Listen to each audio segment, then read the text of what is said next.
It is said that coincidence is a remarkable concurrence of events or circumstances without apparent causal connection.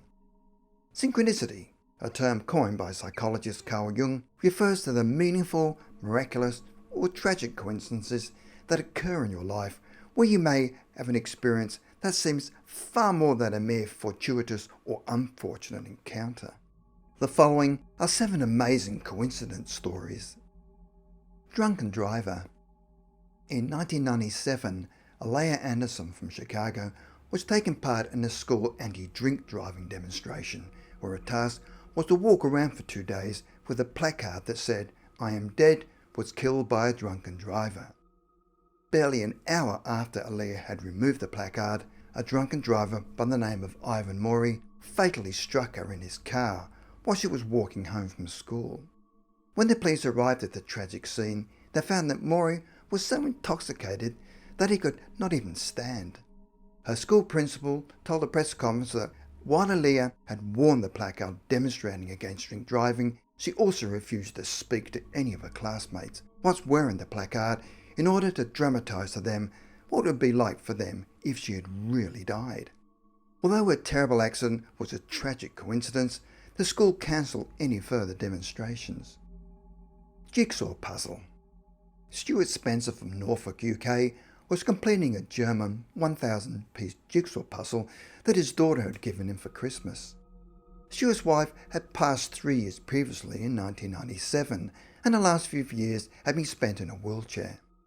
The jigsaw puzzle was a photograph that depicted the scene of a paddle steamer with tourists on board. As he was placing the final jigsaw puzzle piece into position, he noticed a woman sitting in a wheelchair at the stern of the paddle steamer. On closer inspection, he found that the woman was his wife.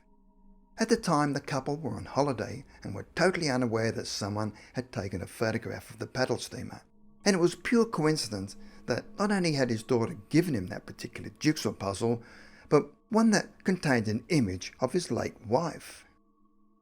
The old newspaper. Mac Hill lived in Melbourne, Australia, and one day he was walking down his driveway towards the letterbox when he suddenly remembered that it was his friend Clive's birthday and he must ring him.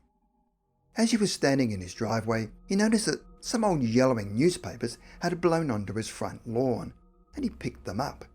He noticed that the name of the newspaper was called the Argus, which had once been a major Melbourne broadsheet but had been defunct for many years.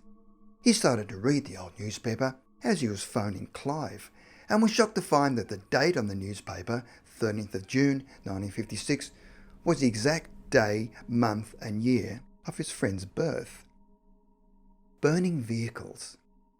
In 1986, a young hairdresser by the name of Tracy Tucker from the West Midlands in the UK was involved in a serious car accident where the car she was a passenger in struck a pole. The fuel tank then exploded and the car burst into flames. A man by the name of Kevin Fisher was close by and was able to open the car door, while at the same time his clothes and hair had caught on fire. Fortunately, he was able to drag the young woman to safety from the burning wreck. Later, when Kevin went to the hospital to check on Tracy's condition, he got the shock of his life when he recognised the young woman as the same person he had rescued from another burning vehicle 6 years previously. The couple had never met before the previous accident and had never been in contact since, yet on both occasions he managed to be in the right place at the right time and saved a life on both occasions. Unity Mitford. Unity was the 4th eldest of 6 daughters born to the famous aristocratic Mitford family. Unfortunately, Unity was a follower of Nazism, fascism and was anti-Semitic, so it came as no surprise as he was a huge fan of Adolf Hitler and even moved to Berlin in 1934. She eventually moved into Hitler's inner circle of friends and would subsequently receive invitations to party rallies and state occasions. She was described by Hitler as a perfect specimen of Aryan womanhood. Unity passed in 1948 of a bullet wound to the head at the young age of 33. When the Times printed her name in their death notices, it was claimed that whilst her parents were in Canada, Unity had been conceived in the town of Swastika, Ontario. The photograph. Eileen Blythell's parents owned a grocery store in Wigan, a large town in Greater Manchester, UK. For 20 years, a frame sign hung in the shop window, stating what days and times of the week that the store was open or closed. When they slid the cardboard from the frame, behind the cardboard was a large photograph. The photograph showed a small girl being held in the arms of her father, who at the time had been the mayor of Wigan. What surprised everyone was that the small girl in the photograph was her brother's bride-to-be, and so the mayor holding the young girl was to be his future father-in-law. Nobody knows how the photograph had somehow become a backing for the shop sign, and at the time, nobody in the photo was known to the family. What is even more baffling is that after 20 years hanging in the shop window, the sign with the photograph of the little girl was somehow discovered immediately before her brother's wedding. The Girl from Petrovka. In 1973, the famous British actor Anthony Hopkins was offered the lead role in the film The Girl from Petrovka. Hopkins then went around London to various bookshops to buy the novel with the same name on which the film was based on. Unfortunately, he was unable to obtain a copy of the book and was told that it was out of print. That evening he was waiting at Leicester Square Underground station and spotted a book someone had left at the end of his bench.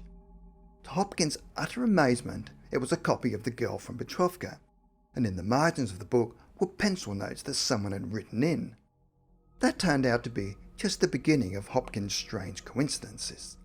In 1974, he was filming The Girl from Petrovka in Vienna and met the author of the novel, George Pfeiffer. After conversing with him, the author had told Hopkins that he no longer had a copy of the novel, as he had lent his last copy to a friend who had lost it somewhere in London. Hopkins then said to him, "Oh, I'll lend you my copy," and quickly grabbed it from his dressing room, telling him that he'd found the book lying on a bench on the Underground. After handing Pfeiffer the book, he said to Hopkins, "Well, this is my book I lost, and the writing on the margins are the notes that I made."